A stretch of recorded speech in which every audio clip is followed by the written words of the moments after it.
Hubble y Milton Emerson en los años 30. Pero hoy en día sabemos que la Vía Láctea no es otra que una de entre miles de millones de galaxias en el universo observado, ¿cierto?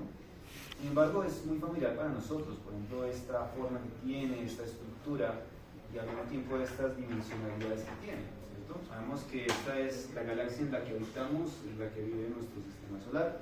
De hecho, nuestro Sol está justo acá, en el brazo de Orión, se conoce como el brazo de Orión, uno de los bracitos espirales que conforma toda la población estelar de la Vía Láctea, ¿cierto? Está relativamente lejos del centro de la galaxia, aunque ya saben que en el centro de la galaxia hay un agujero negro supermasivo, más o menos a una distancia de unos 30.000 años luz, y la mayor parte de la galaxia, de lo que llamamos la Vía Láctea, pues, se conforma por toda la población de estrellas, el polvo interestelar, todo el gas que circunda el agujero negro central y por supuesto el polvo que lo recubre y el propio agujero negro, más algunos grupos, agrupaciones de estrellas periféricas, es como decir la región suburbana de la Vía Láctea, ¿cierto? Eso también la conforma, pero está fuera del disco, ¿cierto? Hoy en día sabemos que esta galaxia tiene estas dimensionalidades, tiene un diámetro de más o menos unos 100.000 años luz de lado a lado en el disco y un espesor de unos 1.000 años luz, ¿cierto? Tal es así que la forma de la Vía Láctea es comparable a la de un disco, pero la región central es abultada, una especie de bulbo, ¿cierto? Esto era lo que llamábamos el universo hasta hace unos 120 años más o menos, incluso unos 100 años. Pero después de Hubble nos dimos cuenta de que esta galaxia comparte propiedades con muchas otras, miles de millones más, incluso con otras con diferentes morfologías y propiedades. Y de hecho, lo que llamamos, siguiente por favor, esto es lo que les mostraba también, toda esta región periférica de la Vía Láctea, nuestro Sol, lo que llamamos el halo galáctico, ¿cierto? Hoy en día sabemos, bueno, cuando pensamos en el término galaxia, pensamos realmente en esta zona, pero realmente la galaxia es todo esto, ¿cierto?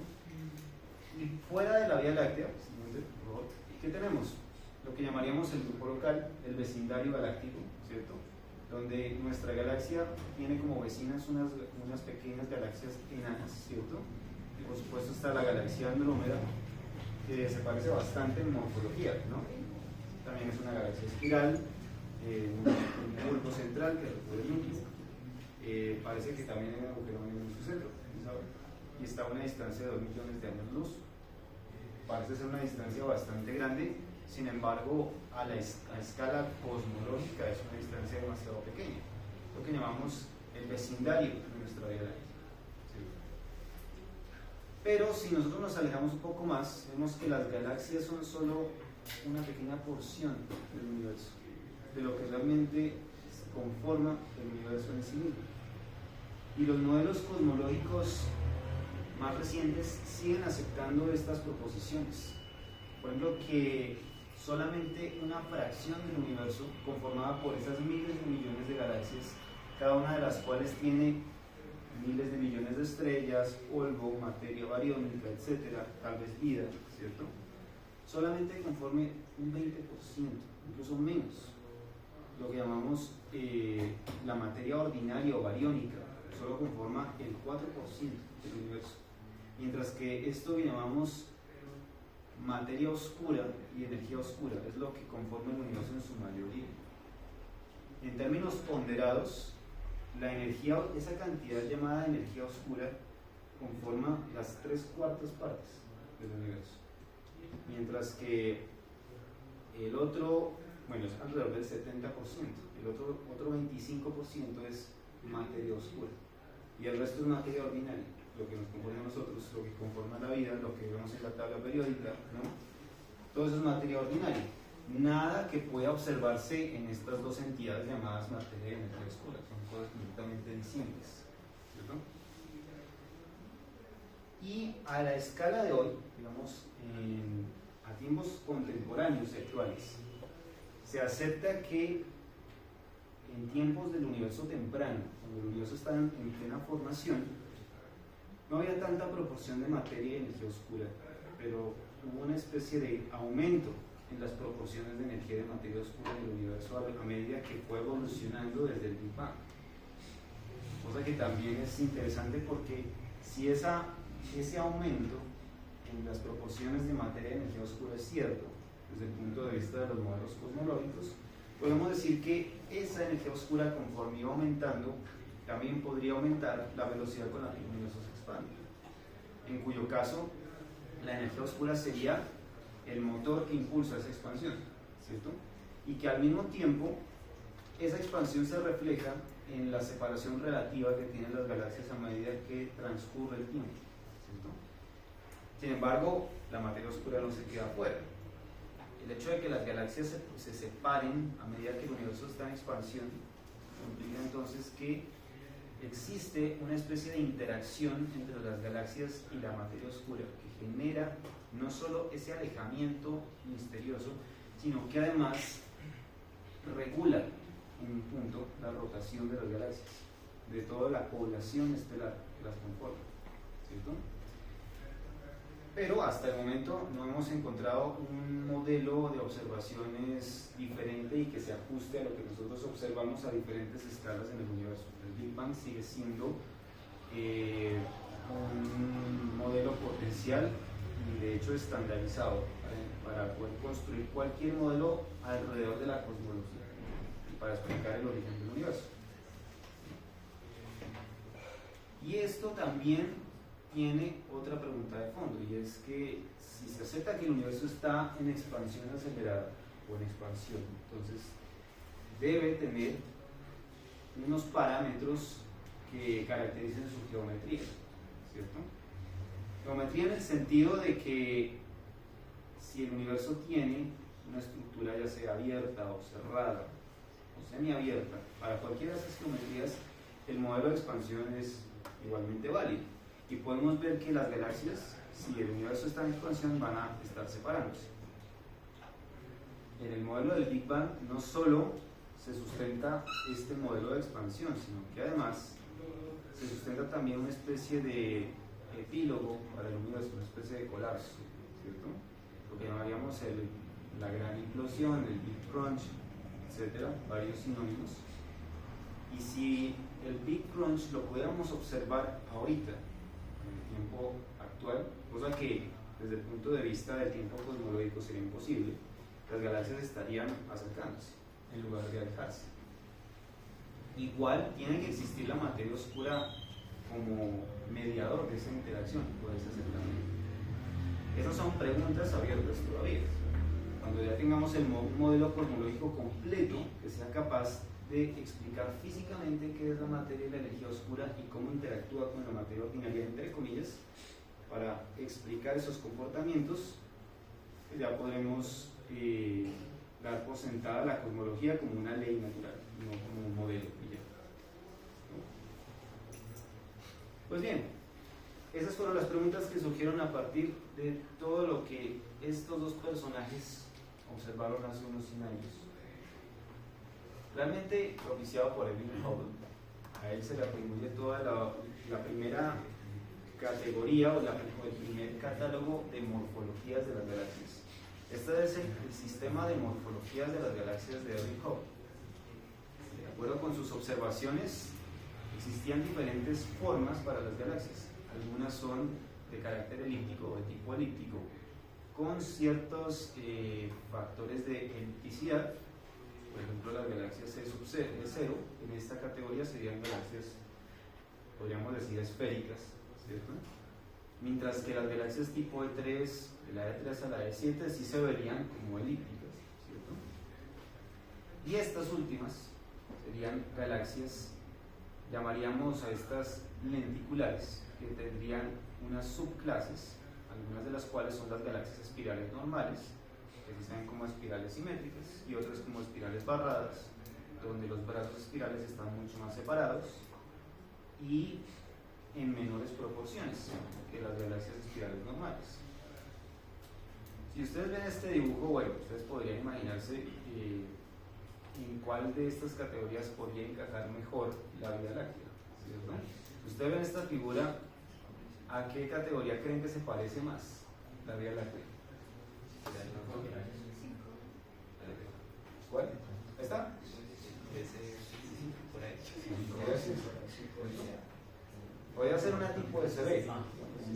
espiral normal.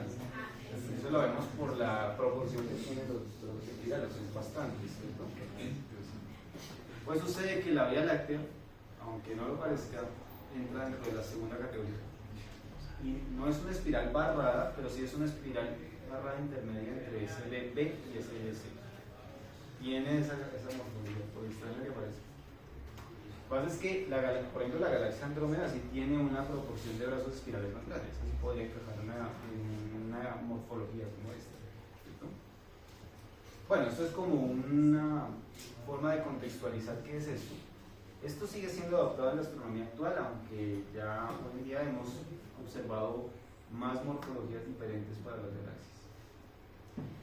Y hay otro factor del cual también se dio cuenta con las observaciones que obtuvo con este personaje, con Humason.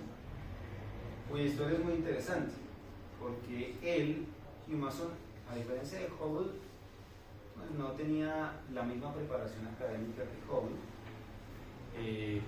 De hecho, él fue como el bedel o el conserje del observatorio del Monte Wilson, y él era el que sabía manejar toda la instrumentación adecuada. Él era el que básicamente se la pasaba ahí con Hubble, con el telescopio bien alineado y expuesto a varias noches de observación.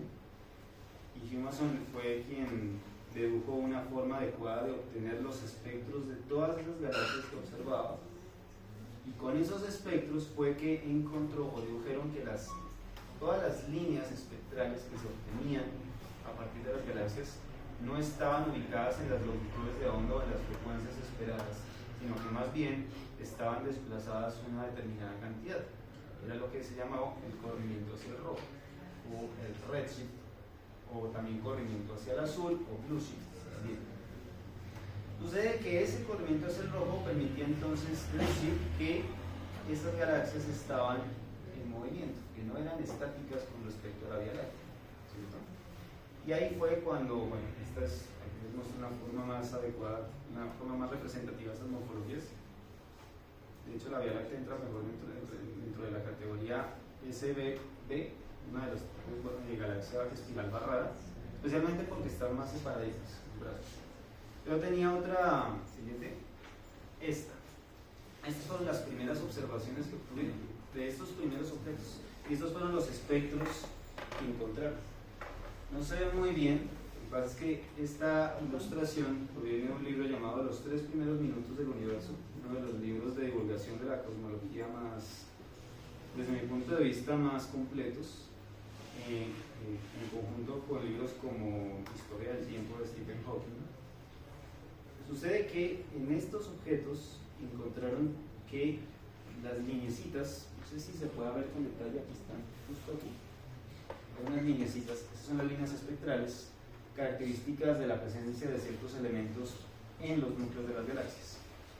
Pero esas líneas eran bien conocidas a ciertas longitudes de onda y frecuencia, y se encontró que estaban desplazadas. De hecho, aquí hay una flecha, se puede ver aquí una flechita, que indica qué tan corridas estaban esas líneas, ¿cierto? En el caso del último objeto, lo que encontraron fue que esas líneas en particular estaban extremadamente desplazadas, y la conclusión fue que si cuanto más grande fuera ese desplazamiento, pues más grande iba a ser la velocidad relativa de la galaxia en relación al observador. Fue donde descubrieron el fenómeno del corrimiento hacia el rojo en galaxias. Pero yendo en un término más aterrizado desde el punto de vista físico, ¿cómo funciona eso? Una fuente que genera algún tipo de radiación, si está estática, generará algún tipo de ondas, y lo que yo mida pues serán las ondas originales con sus propiedades originales de frecuencia, longitud de onda, intensidad, largo, etc. Pero si la fuente estuviera en movimiento, lo que yo vería es otra cosa.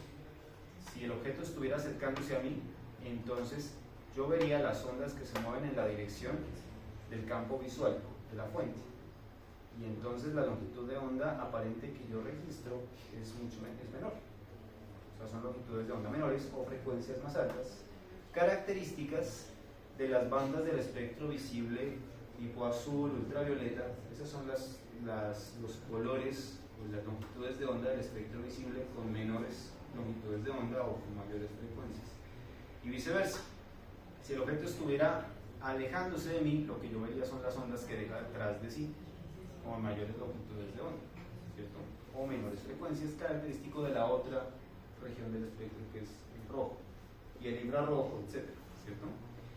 Eso se registra en la intensidad de la radiación y en las longitudes de onda efectivas que se ven en esas radiaciones. Esto mismo se ve en los espectros de las galaxias. Y fue ese descubrimiento, digamos, o sea, más allá de ser un fenómeno puramente observacional, fue lo que permitió concluir que el universo no era estático, como inicialmente se proponía desde la relatividad general de Einstein, cuando Einstein la publicó en 1916. Por el contrario, si las galaxias estaban alejándose o acercándose, pero realmente se vio que las galaxias parecían alejarse, debía existir algún tipo de factor o algún tipo de agente que sustentara esa cinemática de las galaxias. Porque si nuestro universo fuera estático, las galaxias estarían en posiciones fijas y no veríamos ningún tipo de movimiento hacia el rojo en ellas y no podríamos sustentar ningún tipo de expansión.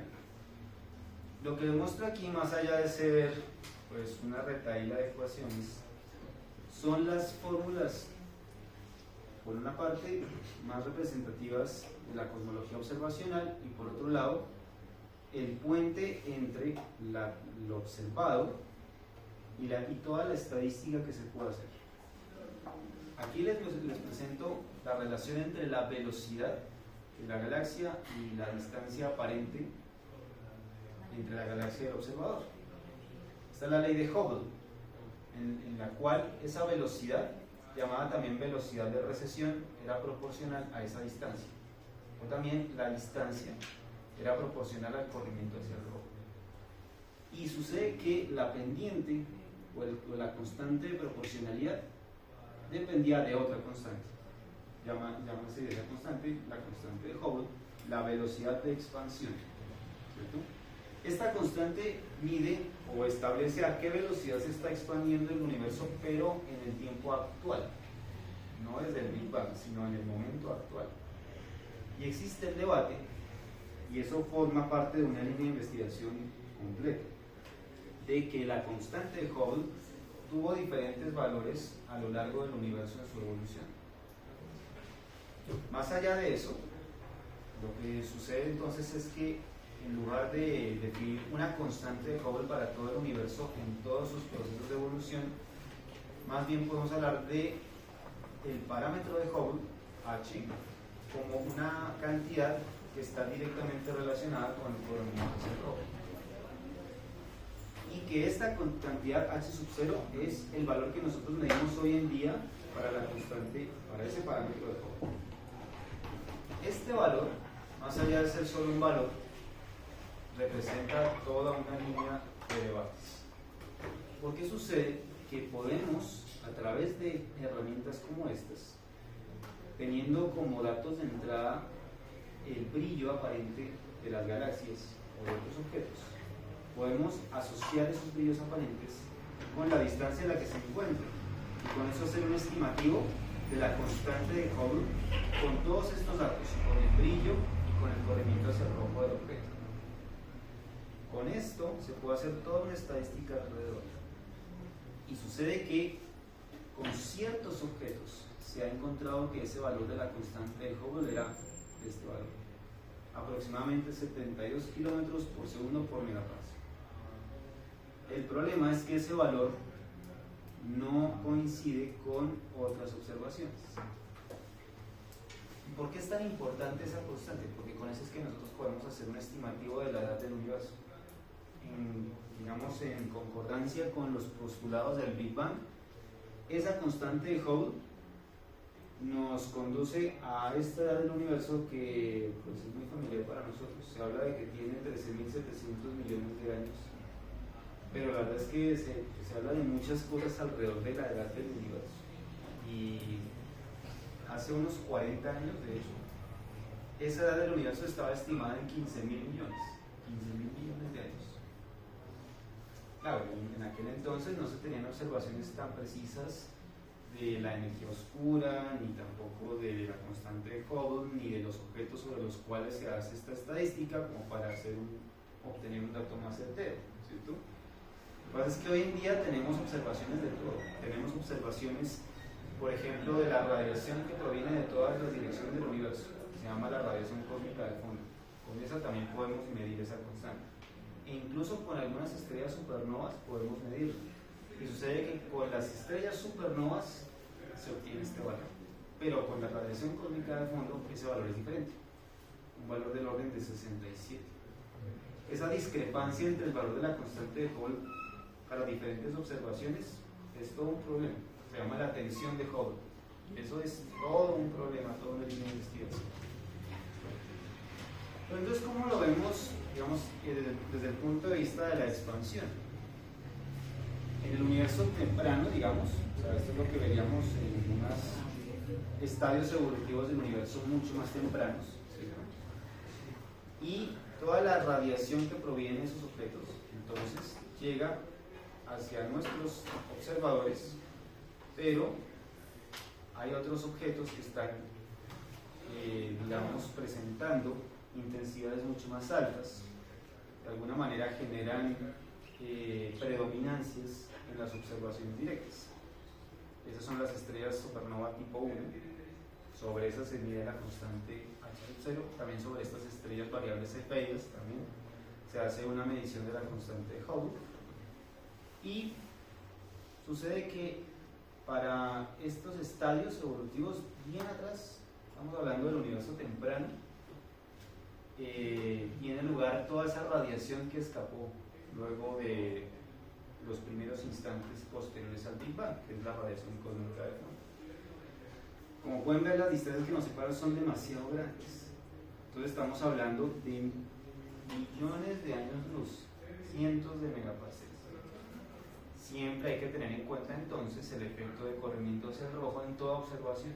O sea, una observación que no tenga sentido con el corrimiento hacia el rojo no puede ser una observación confiable para hacer ningún tipo de estimación cosmológica, porque en todo objeto vamos a poder ver ese corrimiento hacia el rojo. No en vano se dice que siempre miramos hacia el pasado cada vez que vemos el universo. Pues imaginen si observamos una galaxia lejana, estamos viendo el universo como era hace millones de años. Esa es una punta de la discusión. Y otra punta de la discusión es cómo rotan las galaxias en sí mismas. Por eso les mostré un poco sobre la morfología de las galaxias. Sabemos que las galaxias tienen esta estructura, o por lo menos esa es la estructura más popular, ¿no?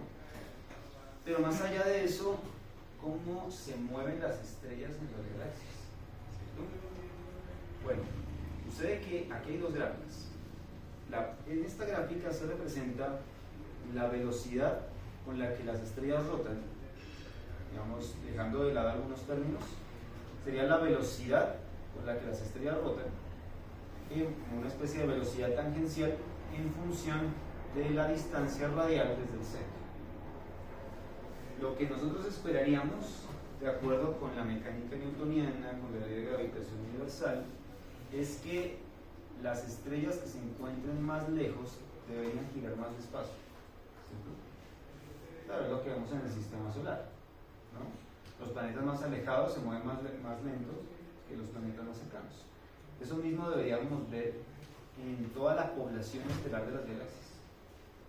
Entonces lo que esperaríamos es que las estrellas más próximas al núcleo se muevan más rápido, y a medida que nos vamos alejando disminuye en virtud del inverso de la distancia. Lo que se tiene en las observaciones es esta gráfica. Pareciera que la velocidad de las estrellas no cambiara significativamente con la distancia. O sea que ahí, ¿qué pasa? La gravedad falla, la ley de gravitación universal falla. Hay otra interacción ahí aparte de la gravedad. Porque si solamente existiera la gravedad, veríamos esto. Veríamos que la velocidad de las estrellas decae con la distancia. En su lugar lo que vemos es esto. Como si hubiera algo que contrarrestara los efectos de la ley de gravitación universal, ¿cierto? Incluso de la relatividad general. Respuesta podría ser materia oscura. Lo que se llaman los halos de materia oscura, que podrían estar generando una especie de potencial que produce una interacción con las estrellas. Es lo que se llama un halo de materia oscura que tendría una galaxia típica como esta y que representa una especie de interacción entre la materia oscura y la materia ordinaria, toda la materia de las estrellas. Y eso explicaría entonces esto que se llama una curva de rotación de la galaxia. Es fascinante ver cómo es aproximadamente constante, o sea, no decae con la distancia. Pero entonces tendría que haber algún tipo de explicación física de fondo. Puede ser materia oscura, ¿cierto? Y esa es la primera hipótesis y se sigue manteniendo esa idea de que la materia oscura, si es como una especie de background para todo el fondo de las galaxias, ¿cierto? Entonces, con esa materia oscura se explicaría esa interacción y por lo tanto el perfil de velocidad de las estrellas se llama con velocidades aproximadamente constantes, ¿cierto? Entonces tenemos que tener en cuenta que a escalas tan grandes como el propio universo, las propias galaxias, ¿cierto? Ya no podemos recurrir a Newton y a los principios clásicos de la física y de la gravedad, ¿cierto? Estas ecuaciones han aparecido en toda clase de lugares, han aparecido en libros, han aparecido en camisetas, han aparecido en pocillos, han aparecido en cuadros, pero la gran pregunta es, ¿qué significa cada uno de esos términos? ¿Cierto? Yo creo que para algunos de ustedes, a ustedes es familiar este conjunto de ecuaciones, ¿cierto? Es la relatividad general resumida en una ecuación, bueno, en un conjunto de ecuaciones, ¿cierto? Pero entonces, ¿qué representa cada uno de los lados? Se ve bastante formal.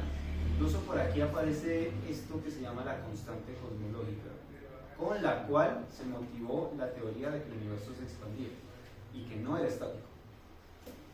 Pues bien, aun por más formales que sean, el mensaje que transmite la relatividad general de Einstein es que por aquí tenemos lo que llamamos la geometría del espacio-tiempo, ¿cierto?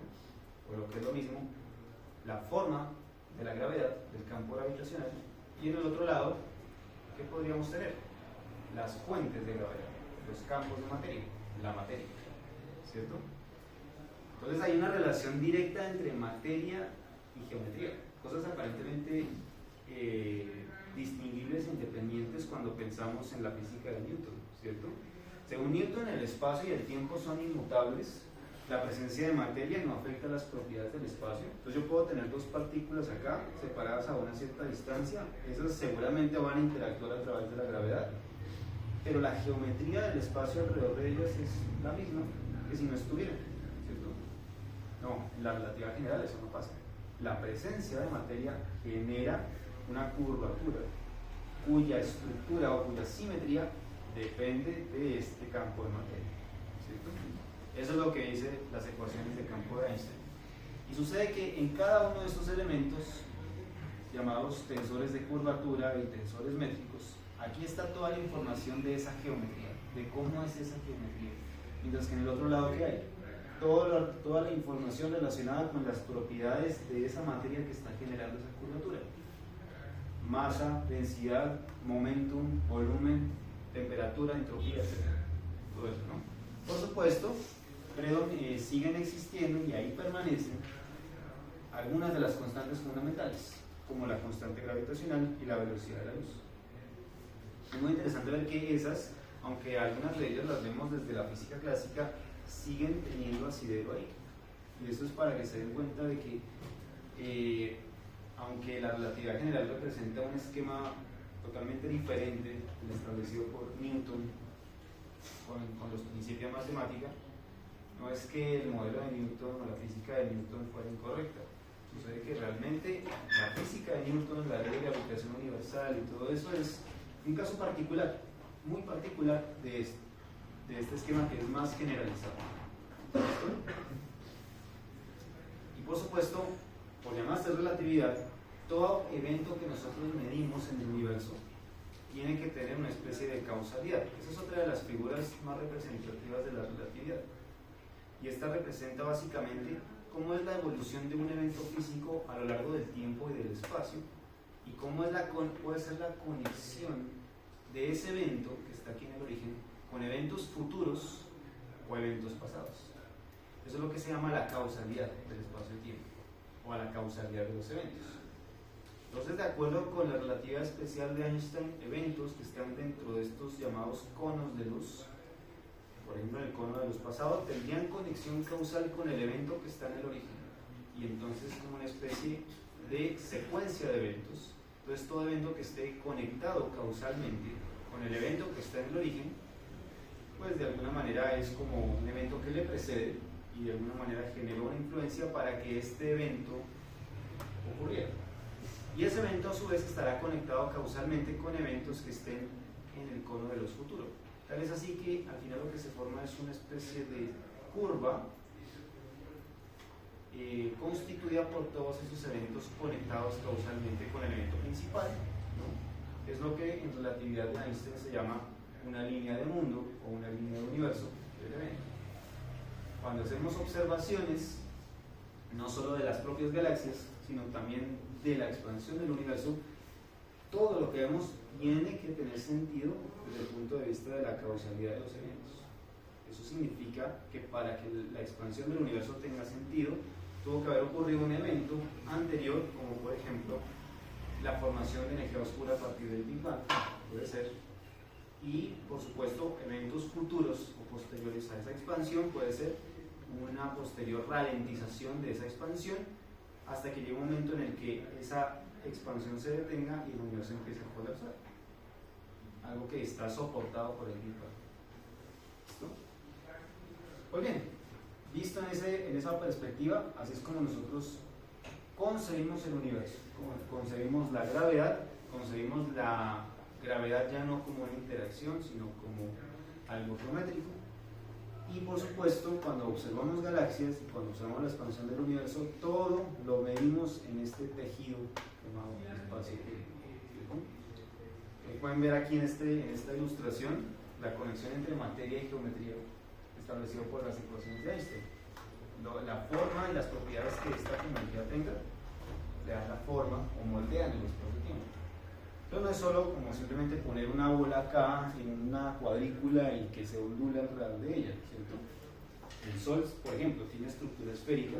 Entonces, si uno coloca, por ejemplo, un balón en una sábana, eso se va a ondular de manera simétrica alrededor del balón, ¿cierto? Pero ustedes pueden alterar las propiedades del balón, pueden incluso modificar ese balón. Por ejemplo, ¿qué pasaría si ese balón o el Sol giraran, rotaran? ¿Qué creen que le pase al espacio-tiempo o al balón en la sábana? Si ustedes lo giran, ¿qué pasa con la sábana? Se retuerce alrededor, ¿cierto? La geometría se complica sobremanera y por supuesto la forma de la propia gravedad. Entonces resolver todas esas ecuaciones alrededor de ese problema se complica mucho. ¿Vale? Y por supuesto vemos también que nos enfrentamos a otro problema de carácter observacional. Para medir la expansión del universo tenemos que ver directamente la cinemática de las galaxias, pero no basta con solamente medir su distancia. Para medir la distancia tendríamos que saber cuánto tiempo le toma a la luz procedente de esa fuente llegar a la Tierra. El problema es que si ahora esquematizamos el espacio-tiempo como esto y la gravedad como algo geométrico, pues las trayectorias de los rayos de luz ya no serían líneas rectas como uno esperaría. Por el contrario, al igual que la materia, la luz también se ve afectada por la gravedad. Pero no es porque tenga masa, sino porque como vive también en el espacio-tiempo, y el espacio-tiempo tiene una geometría diferente a la geometría plana, pues eso también va a alterar la forma de sus trayectorias, y eso va a hacer que las posiciones aparentes que nosotros medimos de las galaxias no sean precisamente las posiciones reales. Por el contrario, serían posiciones aparentes, imágenes aparentes que tienen ciertos ángulos de deflexión con respecto a las posiciones reales. Es lo que se llama la desviación gravitacional de la luz. Y fue descubierto hace 106 años por Arthur Eddington al observar un eclipse solar. Eso fue lo que comprobó la relatividad general de Einstein. Entonces pueden ver que hay varios debates de fondo para explicar solo una cosa, que es la expansión del universo y el comportamiento de las galaxias en sí mismas. Otra es la geometría que el universo pueda tener. Sucede que este fenómeno de expansión se puede definir para cualquier geometría. Nosotros cuando pensamos en el universo, incluso cuando uno estudia esos temas por primera vez, uno podría imaginar el universo como esto, ¿cierto? Un algo esférico. Sí, tendría sentido, ¿no? Pero también podríamos vivir en un universo abierto, digamos, en esta geometría, algo así como una especie de silla de montar, o una geometría plana también. En todos estos casos podemos imaginar el fenómeno de la expansión de manera similar. Por ejemplo, el primer universo, el universo cerrado, si se expande aceleradamente, pues su radio acelera su expansión, aumenta su valor. En el caso de un universo plano, pues ¿cómo imaginamos la expansión? Se hace más grande ese rectángulo, en todas direcciones. Esa es otra cosa interesante. ¿Cómo se expande en las diferentes direcciones? Y en cosmología existen varios principios con los cuales uno trata de darle sentido al fenómeno de la expansión, como por ejemplo la isotropía y la isotropía del espacio-tiempo. Según ella, el universo se expandiría a ritmo acelerado y en igualdad de proporciones en todas direcciones, como si fuera una especie de globo, ¿cierto? Cosa que también ocurre en el interior de las estrellas. De igual manera podríamos suponer eso también en un universo abierto o en un universo plano. De todas maneras, la geometría es solo un parámetro que me describe las propiedades del universo, pero para todas estas geometrías el concepto de expansión es igualmente válido, uno lo puede vislumbrar. De todas maneras, pues si nosotros vivimos en un universo como este, o más bien, un universo como este, el universo plano, pues la expansión que podríamos medir sería una expansión solamente en estas direcciones, así. Pero no podríamos medir una expansión en esta dirección o en esta, ¿cierto? En esta sí podríamos medir expansiones en todas direcciones del espacio. El problema de las dimensiones del universo, ¿no? Entonces sucede que como tenemos propiedades como geometría, materia, radiación y la propia materia de energía oscura, tenemos muchos factores ahí, pues tendremos entonces un modelo en la cosmología que nos permita caracterizar el universo en términos de todos sus elementos, es lo que se llaman los parámetros cosmológicos. Entonces, en el universo tenemos materia ordinaria. A esa materia ordinaria le asignamos un parámetro que define toda la densidad de energía asociada a la materia ordinaria. Otro parámetro que me describa la contribución asociada a la energía oscura. Ese es el más problemático. Otra contribución que represente la radiación, por ejemplo la radiación cósmica de fondo. Y otro que represente la curvatura, ¿cierto? Eso se llaman los parámetros cosmológicos. En las observaciones hemos visto que, bueno, el tamaño aparente relativo del universo en función del tiempo evoluciona según la trayectoria roja, según la curva roja, con estos valores actualmente aceptados de materia, del parámetro de materia y del parámetro de materia oscura, de energía oscura.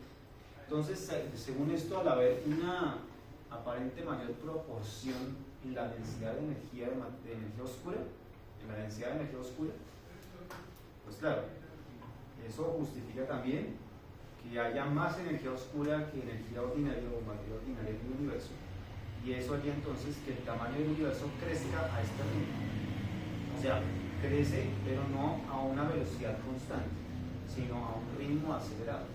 Lo interesante es que el signo de esa aceleración fue diferente en estos tiempos, o en estos instantes, ¿cierto? Note que nuestro origen es el tiempo actual, o sea, cómo medimos el universo actualmente. El eje X positivo de esta gráfica sería, bueno, cómo vemos el universo hacia el pasado, hace tantos miles de millones de años. Por ejemplo, hace 13.700 millones de años, más o menos por aquí está ese valor. Eso es lo que nosotros mediríamos para el signo de la velocidad y de la aceleración de la expansión del universo. Claro, si el universo tuviera un tamaño constante, si el universo fuera estático, ¿qué veríamos en esa gráfica? Veríamos una recta horizontal en función del tiempo. El universo es estático, no se expande, las galaxias están fijas, etc. Veríamos una recta constante, horizontal. Si el universo se expandiera a velocidad constante, ¿qué veríamos nosotros? Veríamos más bien una recta, perfecto, una recta creciente, ¿no? Pero vemos esto, vemos que haya una curva ahí, significa que hay una aceleración, una expansión acelerada. ¿Causada por qué? El principal culpable puede ser la energía oscura, porque no podemos asociar esa expansión a ningún tipo de manifestación de materia ordinaria. Eso está en muchas menores proporciones. Hablamos del 4% del universo. ¿Listo? Entonces, al final, lo que tenemos como el esquema del Big Bang y de la cosmología estándar es esto: un universo en expansión acelerada, ¿cierto? Lo cual no significa que otros posibles modelos no sean consistentes con los principios de esa cosmología. Vamos a hablar, por ejemplo, de universos que se expanden a velocidad constante. Fíjense, así se comportaría un universo expandiéndose a velocidad constante. Universos que se expanden a ritmo acelerado inicialmente, llegan a un punto de inflexión y luego empiezan a contraerse hasta llegar al Big Crunch. Así se comportaría lo que llamamos un universo oscilante. Este sería otro universo expandiéndose a velocidad, bueno, un universo que inicialmente se expande, pero aquí ya es estático. Este sí se expande continuamente a velocidad constante, entonces no tienen contraste, ¿cierto? De todas maneras, en estos dos universos podemos medir corrimientos hacia el rojo, podemos medir el alejamiento de las galaxias, etc. Algo que no podíamos medir, por ejemplo, en este. ¿Listo? Entonces, tenemos aquí varias cuestiones de fondo. Y yo les mencioné esa radiación que escapó de los primeros instantes de la formación del universo, de los primeros instantes posteriores al Big Bang.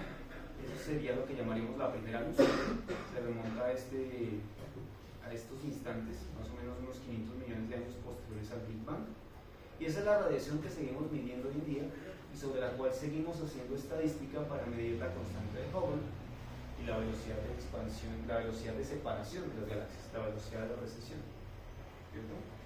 El tema es que ese factor que yo les mostré en las ecuaciones de campo, que era la constante cosmológica, es el que nos daría información sobre esa velocidad de expansión. Pero entonces, si aceptamos el modelo del Big Bang, tendríamos que aceptar que no solo la materia ordinaria se originó en el Big Bang, sino además la propia energía y materia oscura se formaron ahí. Y eso hace más problemático el modelo, ¿cierto?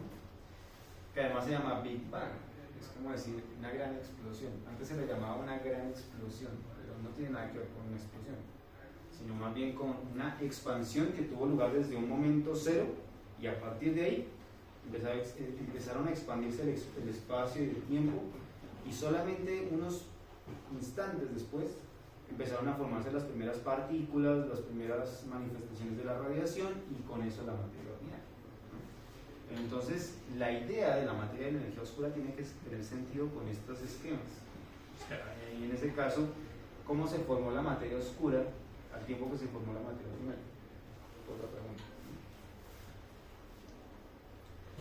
Lo que sucede entonces es que si la energía oscura existe, entonces tendríamos que medir toda propiedad del espacio-tiempo en función de esa energía oscura, de la materia oscura también, y cómo esa energía oscura tendrá algún tipo de, digamos, de devenir o de proceso evolutivo futuro.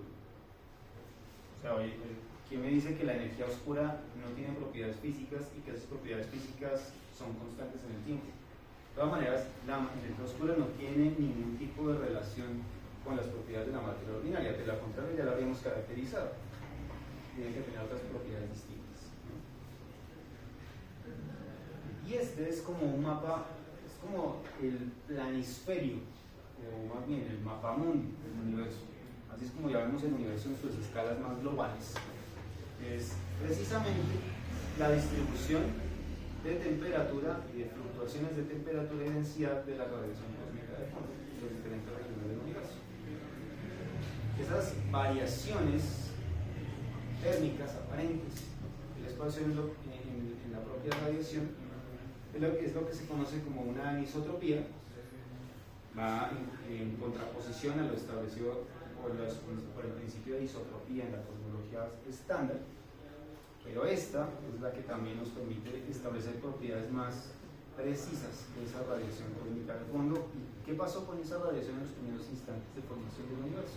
Entonces, cuando uno dice, bueno, ¿cómo es el universo como un todo, visto como un todo, en una sola imagen? Esto. Y dentro de todo esto está todo lo que se llama la formación de estructura, toda la estructura de galaxias, la distribución de galaxias y de materia a lo largo de la expansión del universo.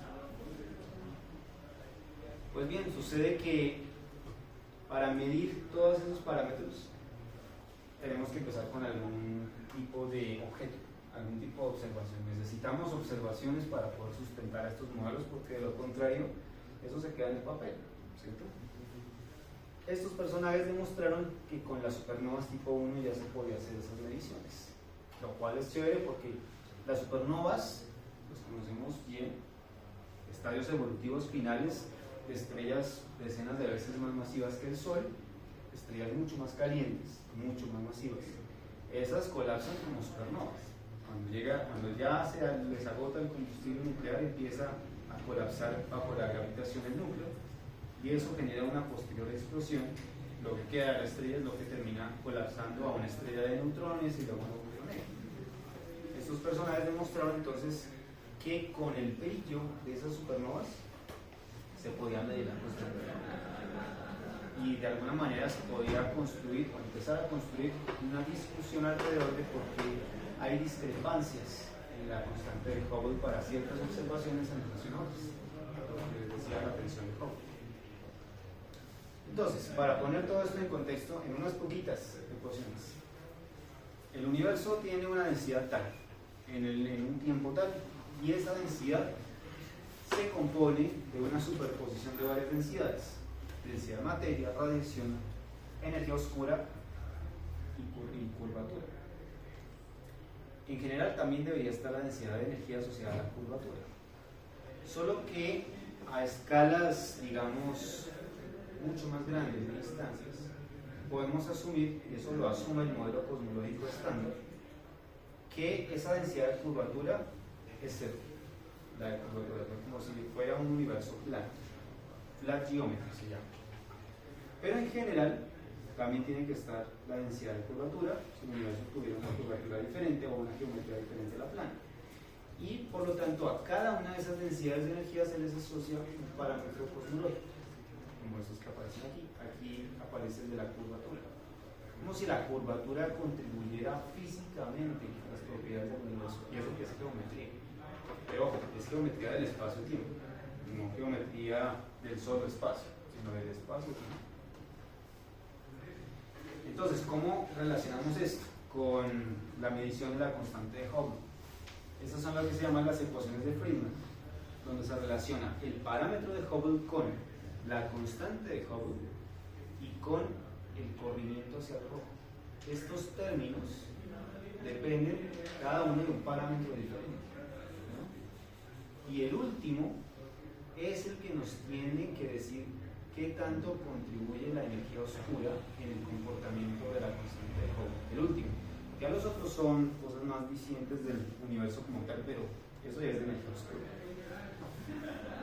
Incluso a veces se implementa este parámetro que se llama el factor de escala, que se relaciona directamente con el corrimiento hacia el rojo.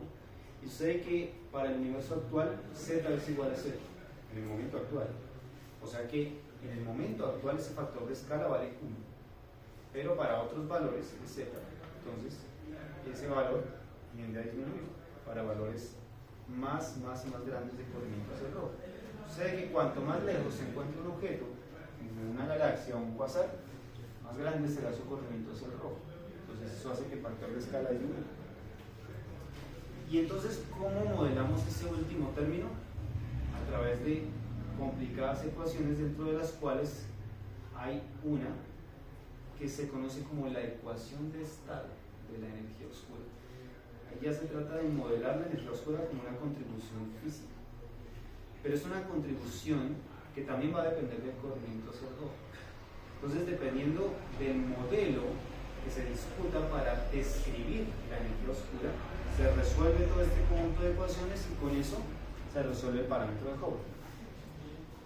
Lo que se tiene al final es, bueno, toda una serie de discusiones. Aquí les muestro solo un ejemplo en el cual la ecuación de estado puede modelarse en diferentes formas, con diferentes parámetros y términos a través del corrimiento hacia el rojo. Pero esto puede ser también una ecuación tipo lineal, tipo cuadrática, tipo trigonométrica, etc.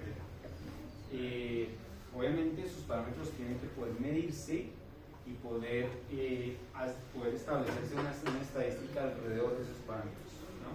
En esta ecuación W0 es como la ecuación de estado en el momento actual del universo. Esos son otros parámetros cuyos valores nos dicen cómo fue cambiando la ecuación de estado a medida que fue evolucionando el universo. Solo para darles una idea de qué tan complicado puede ser matemáticamente. Sin embargo, cuando hacemos el contraste entre la teoría y la observación, nos encontramos con algo muy interesante. Y es que lo establecido por la radiación cósmica del fondo, llamado también Cosmic Microwave Background, y las observaciones de las supernovas confluyen en este punto en donde el parámetro cosmológico de materia es del orden de 0.3 y el de energía oscura es del orden de 0.7. O sea, esas observaciones concuerdan con estos valores de los parámetros cosmológicos. Es muy interesante ver que con dos observaciones diferentes, más una tercera que se llama oscilación acústica de bariones, podemos obtener un consenso para esos parámetros. Entonces decimos, bueno, de acuerdo con estas observaciones, los valores de esos parámetros, energía oscura y materia ordinaria, son 0.3 y 0.7.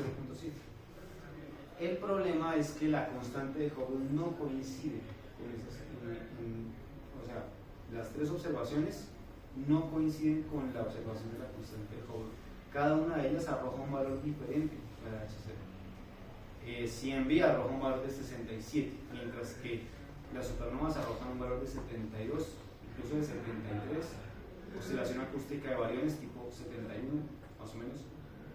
Entonces, el problema de la tensión de Hubble es bastante complejo. Y de hecho, si uno trata de modelar el parámetro de Hubble para diferentes valores de sus parámetros, por ejemplo, de cómo era la ecuación de estado en el momento actual y de los parámetros cosmológicos, pues tenemos estas curvas que nos dicen que podríamos imaginar varios universos en los que en el momento actual el valor de la constante de Hubble es tal, pero entonces a medida que nos vamos hacia atrás, recordemos que cuando aumenta el corrimiento hacia el rojo, nos vamos cada vez más lejos, nos remontamos a momentos más tempranos del universo. Entonces es como si en estos instantes la expansión del universo fuera desacelerada, pero cambiara de signo esa aceleración en estos momentos. Es como si la expansión del universo no hubiera tenido el mismo signo de aceleración. Y eso tiene que ver también con cómo fue variando, de acuerdo con el modelo cosmológico estándar, las proporciones de materia y energía oscura. Entonces, bueno, aquí de hecho les quería también compartir un artículo en donde precisamente hicimos esa discusión.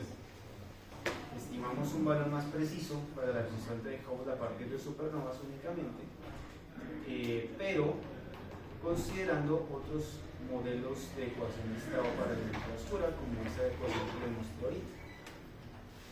Llegamos a un valor de 73 para esa constante de Hubble, pero de todas maneras es un valor significativamente diferente al establecido por la radiación cósmica de fondo. Más allá del modelo, el tema es la estadística, porque este estudio se limita únicamente a supernovas y en realidad a un catálogo de unas 1700 supernovas. Pero si queremos un modelo más contundente, tenemos que recurrir a observaciones de otros objetos, por ejemplo. Y con ellos, bueno, fue con ellos que hice ese artículo que publicamos el año pasado. Ellos son mis advisors del doctorado. Lo que les puedo adelantar de lo que estoy haciendo en el doctorado es hacer esto mismo, medir la constante de Hubble, pero con galaxias con núcleo activo, con los estadios evolutivos de galaxias con núcleo activo. Algo totalmente diferente a las supernovas tipo 1. Pero entonces, en las supernovas tipo 1, el factor principal para construir la estadística es el brillo de esos objetos. En el caso de los núcleos activos de galaxias, el principal recurso para construir la estadística es el estadio evolutivo en el que se encuentra. Entonces, eso forma parte de la investigación. Ahorita lo que estamos haciendo es construir la estadística a partir de un catálogo de unas tantas galaxias que se espera tendría que ser más robusto a medida que vayamos acumulando más y más objetos. Lo más retador es identificar los estadios evolutivos y de hecho identificar aquellos estadios evolutivos que puedan ser notables a diferentes corrimientos hacia el rojo. Por ahí habría un indicativo de cómo nos puede servir eso para medir la constante de Hubble. Pues bueno, aquí hay varias referencias que quería colocar. Las referencias a algunas de las figuras, de hecho, me parecieron bastante dicientes. Otras no me parecieron tan buenas porque ya hacían algunas locuras. Pero en esta primera referencia está el artículo que nosotros publicamos al respecto. Otros artículos más, aunque muchas de ellas son de las figuras. ¿Sí? Y bueno, espero que les haya gustado, que les haya dado una primera idea.